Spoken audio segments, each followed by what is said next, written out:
Untuk menjadi pelakor sebenarnya tidak perlu cantik, Bu. Tidak perlu harus lebih cantik dan elegan ketimbang istri sah. Jadi alhamdulillah sejak 2018 saya membantu ratusan istri berikhtiar memutuskan suaminya dengan pelakor. Ratusan kisah klien yang saya terima dengan beragam bentuk perselingkuhan, mulai dari yang biasa saja sampai yang mengerikan. Nah, dari cerita klien ini, saya kan sering banget tuh Bu, klien mengirim foto dan video selingkuhan suaminya. Seperti ini Mbak Maida selingkuhan suami. Lalu saya bandingkan dengan klien saya yang merupakan istri sah. Waduh, jauh Bu.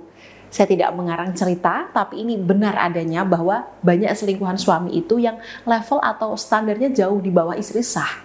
Baik itu dari segi kecantikan, latar belakang, maupun pendidikan. Lalu kalau memang tidak cantik, suami ini yang dicari apanya Mbak Maida? Nah, inilah yang akan kita bahas Bu. 3 kebiasaan pelakor yang bisa membuat suami Anda kepincut, nyaman, dan malas pulang. Ibu boleh jadikan referensi. Hal yang baik boleh ditiru, siapa tahu dengan ikhtiar lahir ini, ibu bisa merebut kembali hati dan syahwat suami.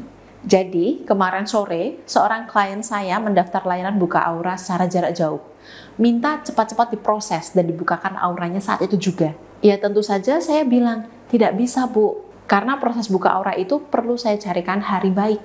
Dan saya juga perlu mempersiapkan energi saya sendiri. Lalu saya tanya pada beliau, kenapa Bu kok minta cepat-cepat buka aura?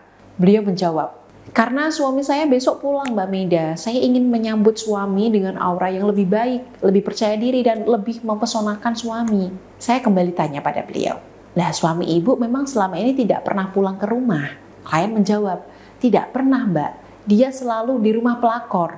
Kalau pulang ke rumah saya itu selalu mendadak. Kadang mengabari dulu, kadang langsung pulang. Dan kalau di rumah cuma sebentar. Nah, dari sini saya bisa memperkirakan bahwa suami klien saya memang betah di rumah selingkuhannya. Ada kebiasaan pelakor yang perlu kita gali, kita pelajari untuk kita terapkan yang baik-baik. Sekiranya suami jadi lebih betah dengan kita. Pertama, nggak perlu cantik, yang penting menarik.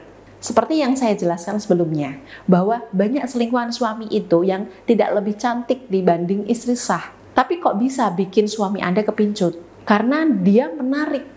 Definisi menarik itu beda dengan cantik, Bu. Cantik itu identik dengan wajah. Tapi kalau menarik, itu secara keseluruhan. Pelakor itu selalu tampil rapi, wangi, fresh. Ibu perlu mencoba hal ini.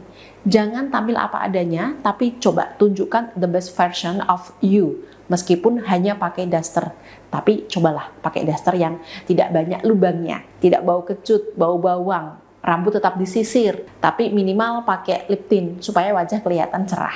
Ingat Bu, nggak perlu cantik. Yang penting menarik, rapi, wangi, nyaman dilihat. Kedua, pelakor bersedia mengikuti fantasi seks suami Anda. Ibu pernah nggak sih tanya ke suaminya, apa sih Mas yang paling kamu inginkan kalau main di kasur sama aku? Mungkin jawaban suami aneh-aneh Bu. Dia ingin ibu pakai seragam kerja yang rapi dan wangi. Dia ingin ibu tampil lebih berani. Dia ingin ibu mendominasi dan sebagainya. Lakukan pendekatan fisik dan emosi. Buka obrolan, tanya ke suaminya terkait fantasi seksnya. Lalu jika memungkinkan dan ibu nyaman melakukannya, coba turuti untuk membuat syahwat suami lebih condong kepada ibu. Pihak ketiga tahu persis bahwa pria itu perlu dikenyangkan syahwatnya, sehingga dia kalau disuruh jilat, jongkok, guling-guling, salto pun bersedia Bu. Ketiga, sikap manja, bermain-main, gak banyak bahas hal penting. Ya yang namanya perselingkuhan Bu, tujuan suami memang ingin main-main. Tujuan pelakor main-main plus dapat jatah bulanan. Mereka berdua, suami ibu dan pelakor, akan lebih banyak bermain-main. Tidak membahas hal serius seperti masa depan, tanggungan pendidikan anak, jatah bulanan mertua, orang tua, dan sebagainya. Ini semua pembahasan berat. Saya paham betul bahwa orang berumah tangga pasti mikirnya banyak. Apalagi kalau ada tuntutan sandang, papan, pangan. Pembahasan kita dengan suami tiap hari seringkali hal-hal yang serius. Jarang ada guyonan, bercanda, main-main. Istri pun kalau diajak guyun sama suaminya seringkali cuma sebentar, langsung serius lagi dan bertanya, gimana ini pendidikan anak, gimana bisnis kita, dan sebagainya. Padahal dulu sewaktu pacaran, kita ngobrol kayaknya asik, seru, ringan.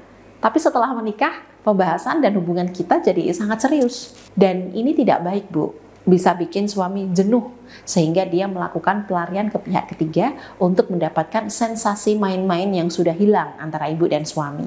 Nah, coba Bu, mulai sekarang perlahan munculkan kembali sensasi main-main dengan suami. Banyak bercanda, munculkan vibes pacaran dulu yang bahan obrolannya itu asyik, seru, ringan. Jangan serius tiap hari. Ada kalanya banyak bercandanya, ada kalanya serius juga. Silahkan 3 kebiasaan ini diterapkan perlahan dan semoga berdampak baik bagi keharmonisan rumah tangga Ibu. Bagi ibu-ibu yang tertarik ingin berkonsultasi langsung dengan saya, mau dibimbing bagaimana cara meluluhkan hati suami agar kembali fokus, bersimpati dan bangkit syahwatnya hanya untuk Ibu, boleh silahkan bisa hubungi admin saya untuk mendaftar melalui chat WhatsApp maupun telepon di nomor 085 8888 4232 atau klik chat WhatsApp otomatis di bawah ini.